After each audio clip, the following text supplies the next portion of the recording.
disons merci à Dieu pour son amour. La Bible nous dit, heureux celui que l'Éternel choisit et qu'il a donné dans sa sainte présence. Amen. Car c'est là où nous pouvons nous rassasier de tout ce qui est de meilleur en lui. J'ai dit merci à Dieu pour l'ensemble que vous êtes.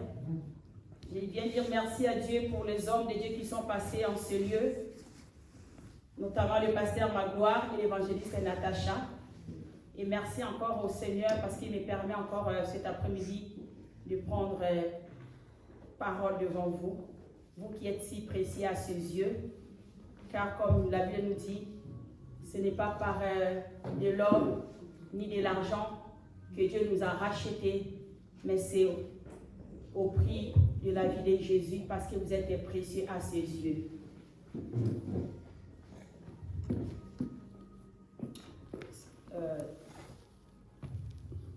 Le dimanche dernier, pour ceux qui étaient là, la servante de Dieu nous avait partagé un thème. Et ce thème-là, c'était femme porteuse de vie. Amen. Et la servante disait, c'est là qu'il est écrit dans la parole, en Jésus-Christ, il n'y a ni homme, il n'y a ni femme, il n'y a ni grec, il n'y a ni juif, il n'y a ni libre ni esclave, mais nous sommes tous enfants de Dieu en Jésus-Christ. Et elle nous a fait comprendre que la femme, c'est-à-dire, c'est l'Église. Alléluia. Et elle dira que cette Église que nous sommes des porteuses de vie. L'Église que nous sommes des porteuses de vie.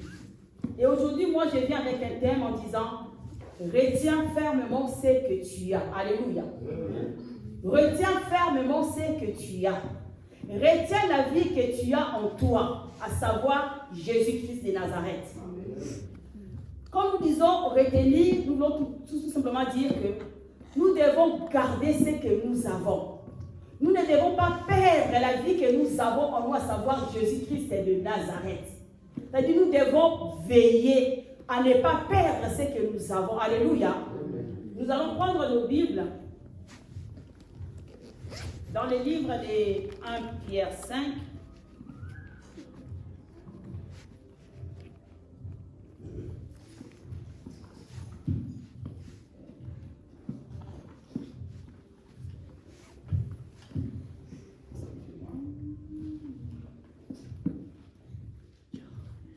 Est-ce que quelqu'un l'a trouvé? Si quelqu'un l'a trouvé, peut m'aider à lire. Je suis. Maintenant, je parle aux anciens qui sont au milieu de vous. Non, commence à partir de... Dis seulement le 8, s'il te plaît. À partir du 8. Soyez sobres, restez éveillés.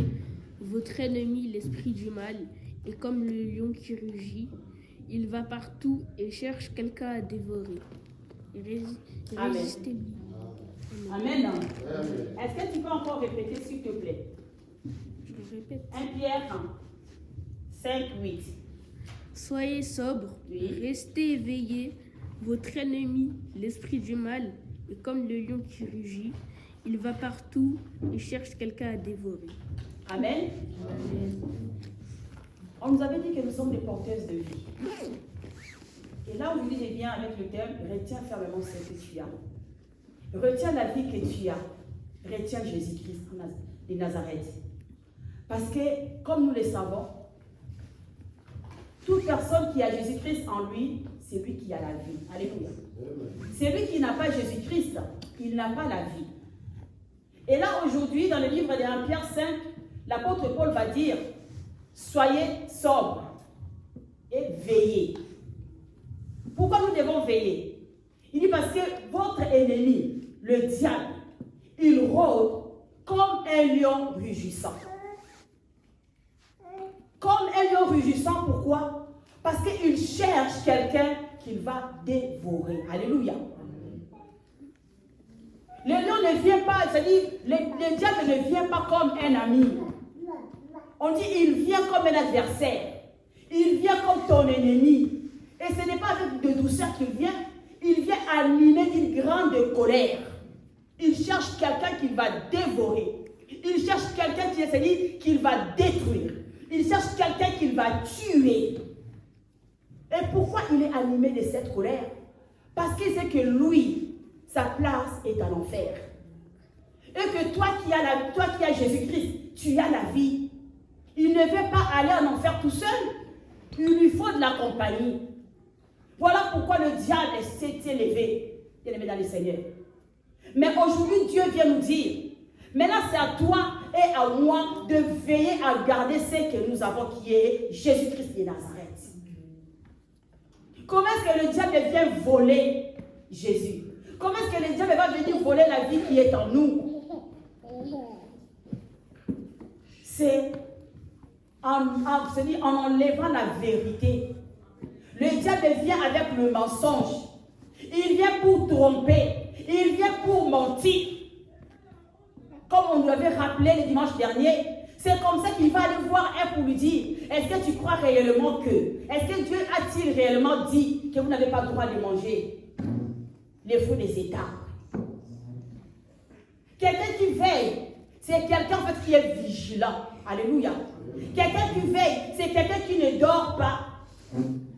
Combien de fois il nous arrive, moi notamment, des fois tu es là, ça dit en train de dormir, tu tiens, je dis souvent, je tiens mon téléphone, pendant que je suis en train de dormir, mon téléphone va tomber.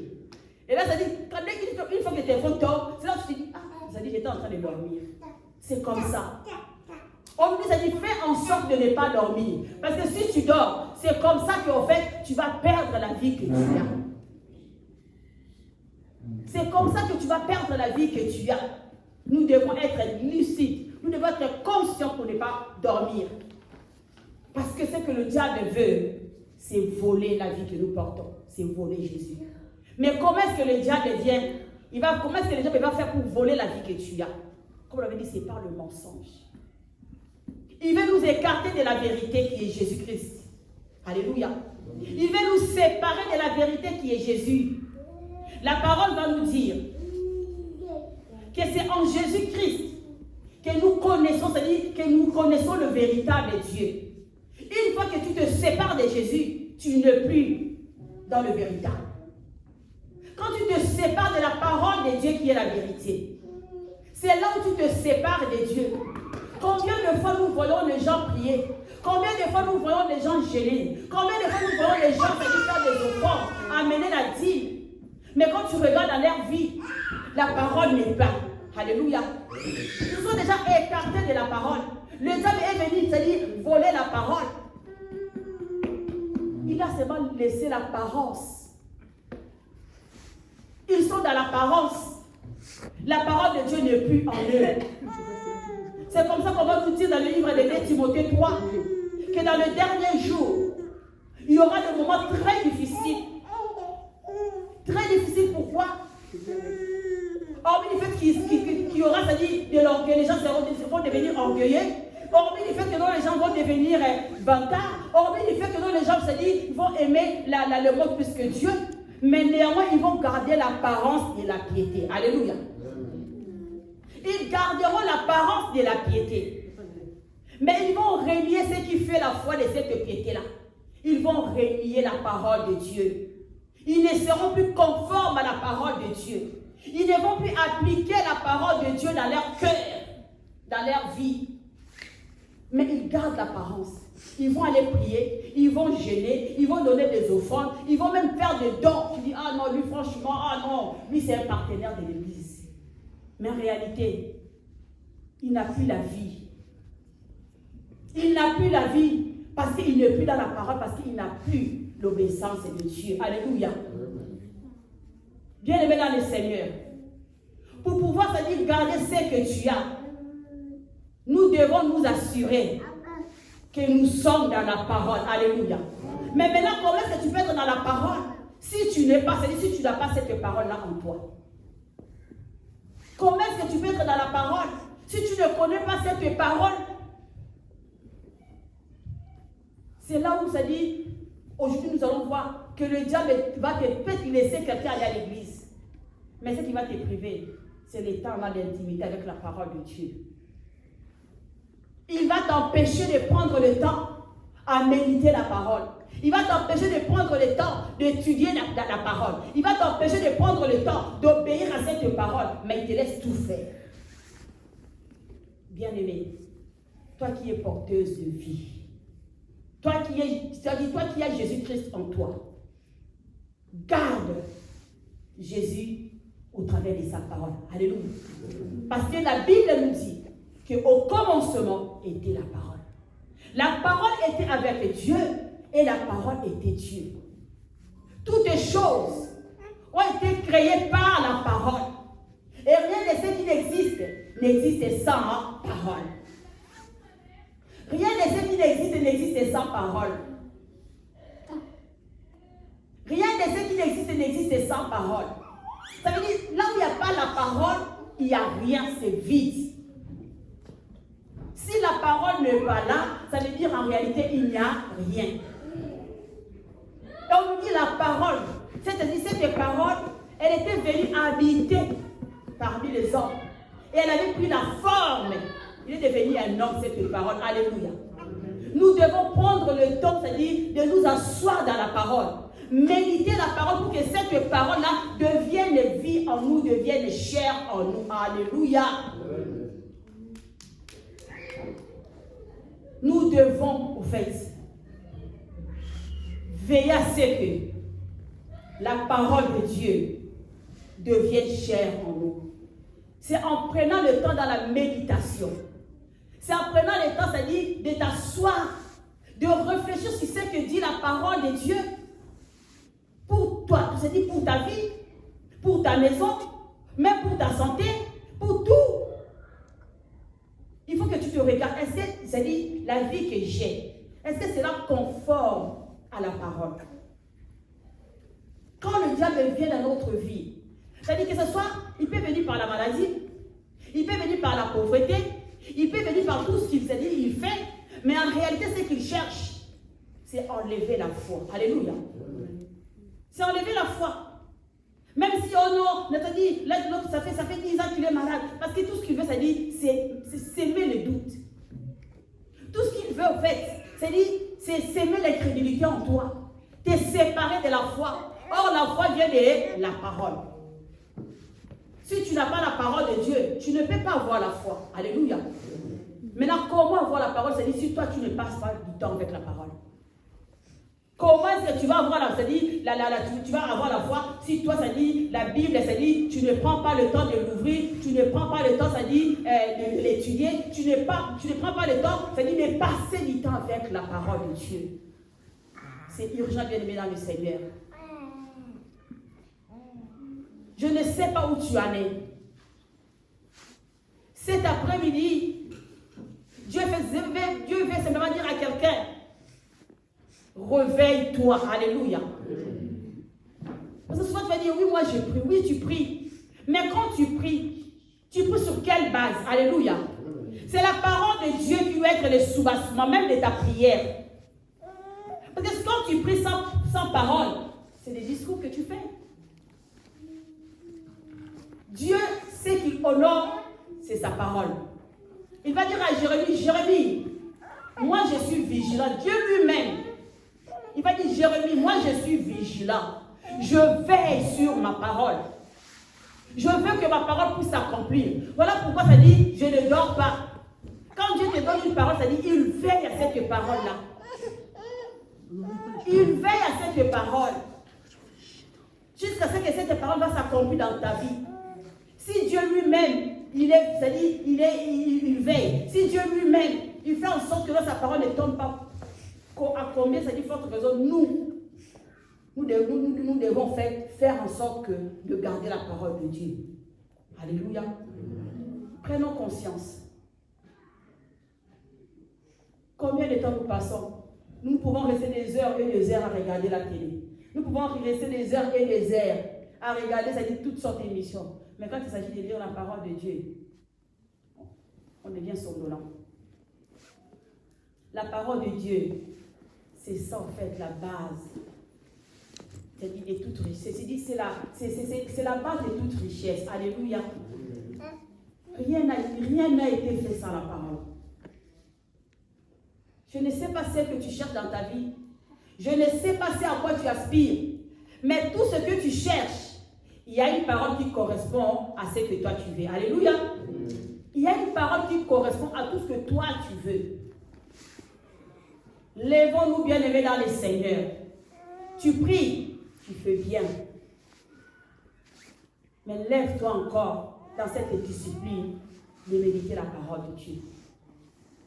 Dieu va dire à Josué, Josué, je t'ai appelé à une grande mission. Tu peux peut-être avoir peur de la mission, oui. Mais moi, je viens te dire, Josué, si tu lis ces livres-là, tu prends le temps de l'étudier, tu vas réussir la mission que je te donne. Alléluia. Parents que nous sommes, si nous voulons réussir, au fait, même l'éducation de nos enfants, c'est sur la base de la parole.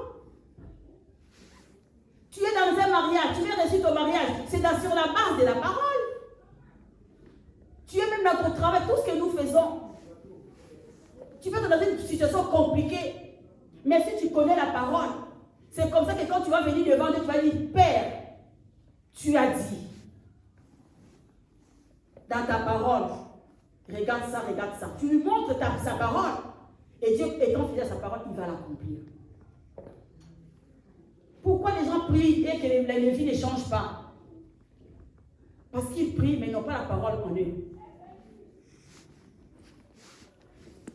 Le plus grand combat que nous avons, c'est le combat de la parole. La Bible va nous dire, Jésus-Christ, il a prié pendant 40 jours et 40 nuits. Il n'avait pas mangé, il n'était pas dans la distraction, il était dans la présence de Dieu pendant 40 jours. Mais jusqu'à ce qu'il à peine fini de prier, voilà que le diable vient le visiter. Est-ce que le diable était venu visiter Jésus parce qu'il n'avait pas prié? Il avait prié. Mais il est venu le visiter. Parce qu'il dit non, comme il était dans la présence de Dieu, il a beaucoup prié. Pendant 40 jours, il n'a pas mangé. Et lui, maintenant, qu'est-ce qu'il vient? Il vient avec le mensonge en disant, oh, qui c'est que Jésus? Tu peux demander à ces pierres-là, ça dit, tu peux les transformer en pain si tu veux. Hein? Parce que je sais que tu as fait. Je sais que tu as fait. Tu peux dire aux pierres-là de se transformer en pain. Et ce n'était pas faux. Jésus, il avait faim. Mais qu'est-ce qu'il a dit? Diable, oui, j'ai faim. Mais moi, je viens te dire, je sais que l'homme ne va pas vivre seulement de pain. L'homme va vivre de toutes les paroles qui sortent de la bouche de Dieu. Alléluia. C'est ça qui va te donner la force, la parole de Dieu. Tu peux être, c'est-à-dire, tu peux avoir faim de quelque chose. Tu peux avoir faim du mariage. Tu peux avoir faim du travail.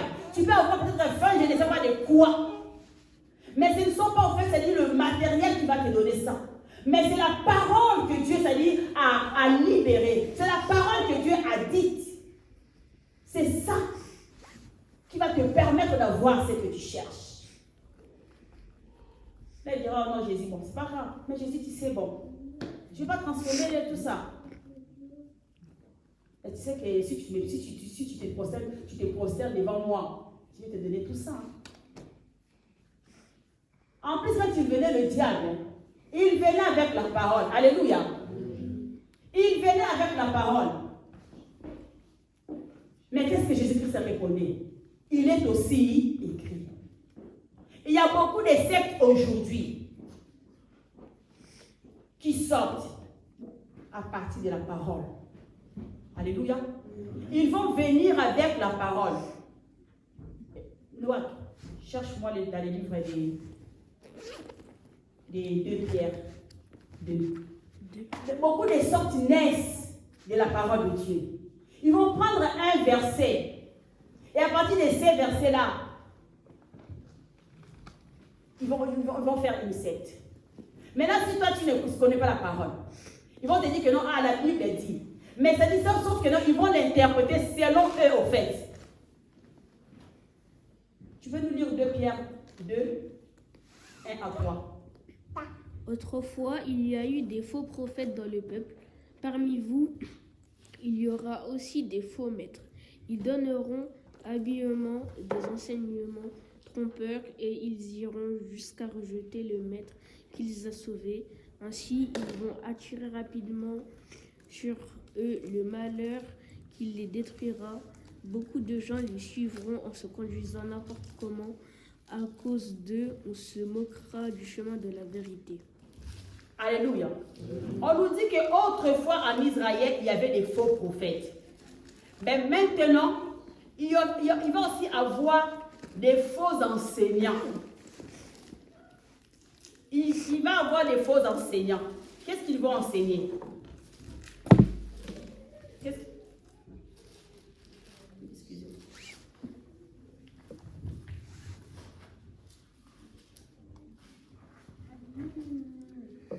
Il dit, des faux enseignants apparaîtront parmi vous.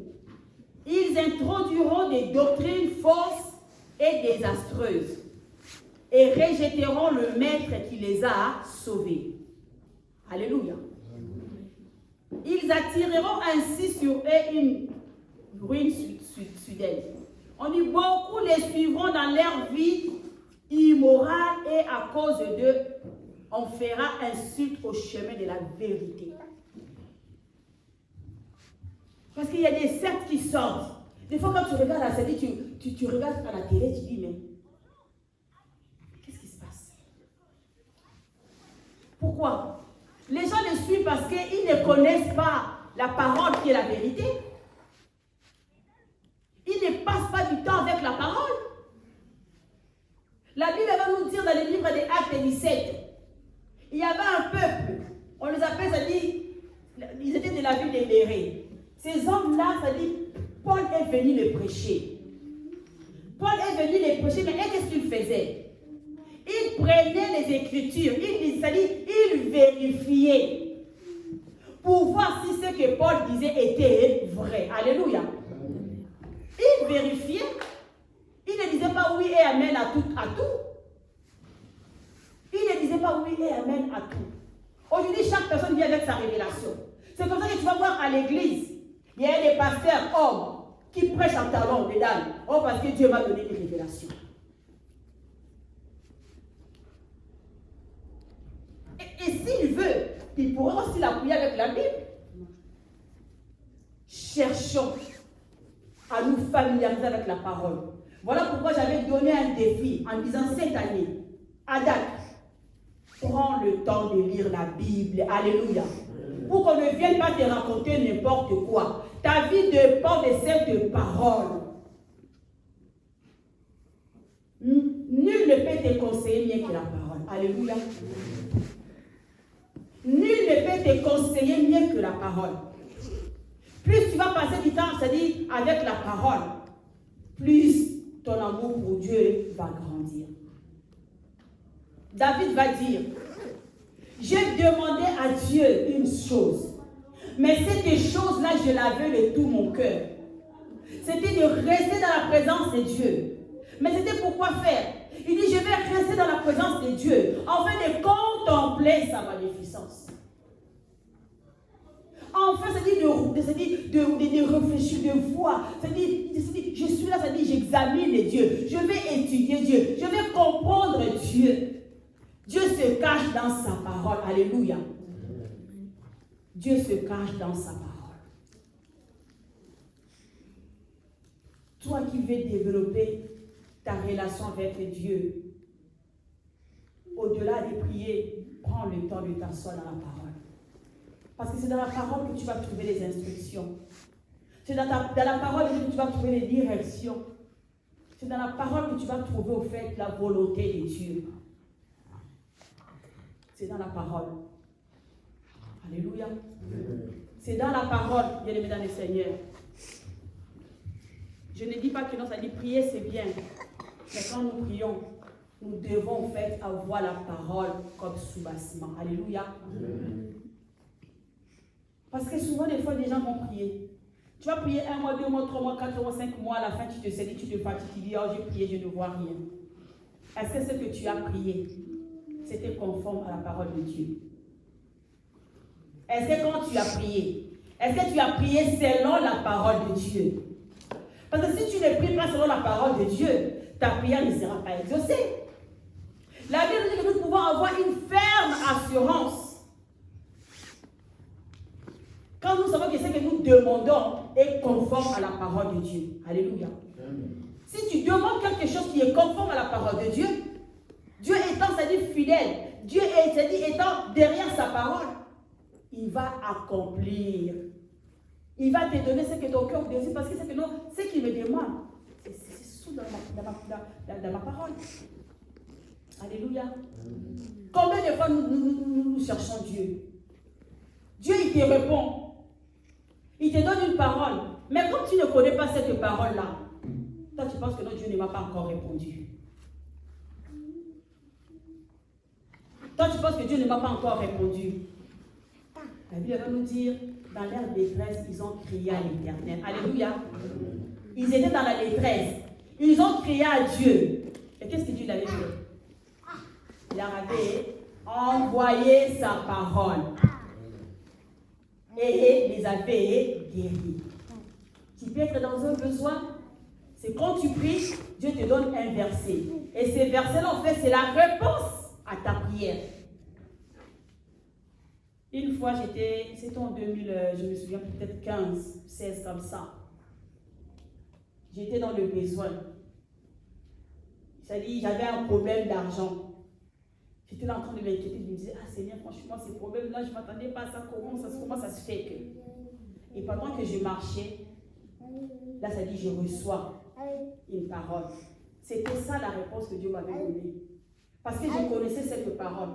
Quand Dieu te répond, en fait, il va faire en sorte que le Saint-Esprit te rappelle sa parole. Mais si maintenant tu ne connais pas cette parole-là, comment est-ce que tu sauras que non, ça, c'est la réponse que Dieu me donne? Moi, ça dit, dans cette inquiétude-là, où je me disais, Seigneur, je vais faire comment? Le Saint-Esprit m'a rappelé cette parole qui me dit, ne vous inquiétez de rien. Le lendemain prendra soin de lui-même. Alléluia. Mais parce que je connaissais cette parole, si je ne la connaissais pas,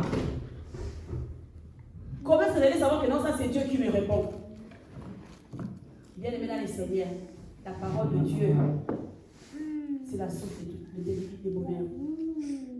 Comment est-ce que tu vas faire la volonté de Dieu si tu ne connais pas cette volonté? Comment est-ce que tu vas se dire, tu vas plaire à Dieu si tu ne sais pas ce que Dieu te demande de faire? Même à la maison, si tu ne sais pas moi ce que je te demande, comment est-ce que tu vas satisfaire à mon besoin? C'est parce que ça dit, n'est-ce pas, on parle.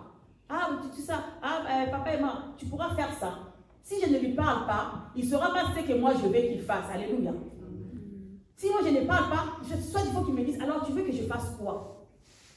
Même dans la maison, même entre ces couples, s'il n'y a pas de dialogue, on ne pourra pas savoir ce que l'autre veut. Et nous prions, nous dialoguons avec Dieu, mais au travers de sa parole. Alléluia. Je prie, bien-aimé dans le Seigneur, que toi qui es porteuse de vie, pour que cette vie puisse demeurer en toi. C'est-à-dire, cherche véritablement à développer la vie de la méditation. Alléluia. Prends le temps de t'asseoir. Prends le temps de passer, c'est-à-dire, passe du temps avec la parole de Dieu. La parole de Dieu, elle est tout ce que nous pouvons avoir. La parole de Dieu, c'est elle qui peut nous permettre, c'est-à-dire, d'être attachés, de nous attacher à Dieu. C'est la parole de Dieu qui peut nous permettre, au fait, de nous consacrer à Dieu. La parole de Dieu, c'est elle, au fait, c'est-à-dire, qui nous éclaire, c'est-à-dire, tu es dans une situation, parce que tu vas méditer la parole de Dieu, elle vient, elle te donne une révélation, c'est-à-dire, elle te donne, comme on dit, elle te permet de comprendre, au fait, c'est-à-dire, ce que tu dois faire, des directives. C'est la parole de Dieu. Alléluia. Bien-aimés. En gros, asseyons-nous dans la parole pour que les gens ne viennent pas nous mentir n'importe comment. Il y a des doctrines. On va te dire, fais pas ça, fais pas ça, fais pas ça. Il y a des interdictions. Mais c'est justement pour nous. C'est-à-dire, c'est comme si c'est un moyen de nous attacher, de faire de nous des esclaves. Mais si tu ne connais pas, tu vas dire, ah oui, ils ont raison. Mais si toi, tu connais la parole, si tu développes cette activité, tu prends le temps de lire. Ah non, oh oui, ah Dieu, il a dit ça. Si tu prends le temps de se dire, quand tu médites, c'est-à-dire tu prends le temps de réfléchir sur la parole. Tu lis une parole, tu dis ça veut dire quoi?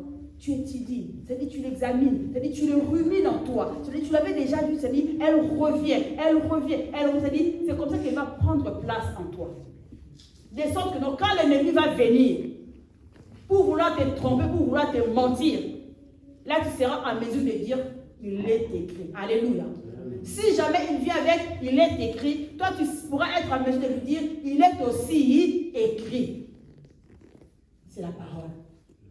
Que Dieu puisse nous bénir. Alléluia. Amen. Je passe la parole.